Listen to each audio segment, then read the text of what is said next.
আসসালামু আলাইকুম ওরহমতুল্লাহি ওয়াবারাকাতুহু। Hello viewers, welcome to Al Islam Shifa homeo.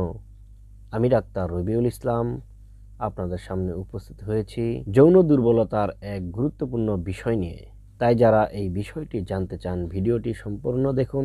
আর যারা আমার ভিডিওটি প্রথম দেখছেন এখনও চ্যানেলটি সাবস্ক্রাইব করেন নাই, ভিডিওর নিচে সাবস্ক্রাইব বাটনে ক্লিক করে চ্যানেলটি অবশ্যই সাবস্ক্রাইব করে নেবেন।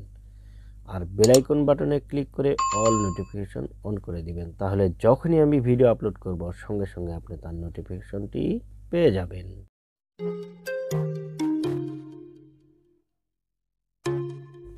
তো চলুন আর কথা না বাড়িয়ে সরাসরি আজকের বিষয়বস্তু নিয়ে আলোকপাত করব। আজকের বিষয়বস্তুটি ছিল যৌন দুর্বলতার বিভিন্ন কারণসমূহের মধ্যে গুরুত্বপূর্ণ কিছু কারণসমূহ হচ্ছে অতিরিক্ত হস্তমৈথুন করা, অতিরিক্ত স্বপ্নদোষ হওয়া, প্রস্রাবের সাথে বা পরে সুগার যাওয়া, শক্ত মলে চাপ দিলে প্রস্রাবের রাস্তা দিয়ে সুগার যাওয়া, অতিরিক্ত স্ত্রী সহবাসের কারণে যৌন দুর্বলতা, অতিরিক্ত ধূমপান ও মদ্যপানের কারণেও যৌন দুর্বলতা, দীর্ঘদিন যাবৎ কঠিন আমাশয় ও গ্যাস্ট্রিক রোগে ভোগার কারণে যৌন দুর্বলতা, ডায়াবেটিস হওয়ার কারণে লিঙ্গ ছোট ও যৌন দুর্বলতা, যৌন শক্তি বাড়ানোর জন্য ওয়ান টাইম মেডিসিন গ্রহণ করার কারণে যৌন দুর্বলতা, অতিরিক্ত স্থূলতার কারণে যৌন দুর্বলতা, গনোরিয়া রোগ হওয়ার কারণে ধ্বজভঙ্গে পরিণত হওয়া, মানসিক দুশ্চিন্তা, হতাশা ও ভীতির কারণে যৌন দুর্বলতা।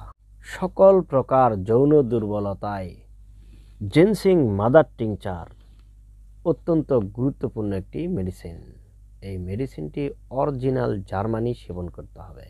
জিনসিং মাদার টিংচার এর প্রধান লক্ষণগুলি হচ্ছে বারবার বীর্যক্ষয় হয়ে লিঙ্গের দুর্বলতা, পরবর্তীতে বাত ব্যথা, জননেন্দ্রিয়ের উত্তেজনা, মূত্রনালীর শেষ ভাগে কামোদ্দীপক সুরসুরানি, কাম উত্তেজনার ভাব, অন্ডকোষে চাপ বোধ, হাত দুটি ফুলে যায়, চর্মে টানটান বোধ, পিঠে এবং মেরুদণ্ডে শীতলতা বোধ, পিঠের নিম্নাংশে ও উরুদেশে ব্যথা, সন্ধিগুলো কঠিন ও অরাষ্ট, সন্ধি সমূহে কটকট শব্দ। এই লক্ষণ সমষ্টি রোগীদের ক্ষেত্রে জিনসিং মাদার টিংচার অত্যন্ত কার্যকরী একটি মেডিসিন। এই মেডিসিনটি খাওয়ার নিয়ম হচ্ছে দিনে 3 বেলা ভরা পেটে সামান্য পানির সঙ্গে মিশিয়ে 20 থেকে 25 ফোঁটা সেবন করবেন। সম্মানিত ভিউয়ার্স, আশা করি ভিডিওটি ভালো লেগেছে। আর ভিডিওটি ভালো লেগে থাকলে ভিডিওটি লাইক ও শেয়ার করবেন, আর চ্যানেলটিকে সাবস্ক্রাইব করতে ভুলবেন না। আমি আবারও আপনাদের সামনে উপস্থিত হব ইনশাআল্লাহ তাআলা যৌন সমস্যার অন্য কোনো বিষয় নিয়ে।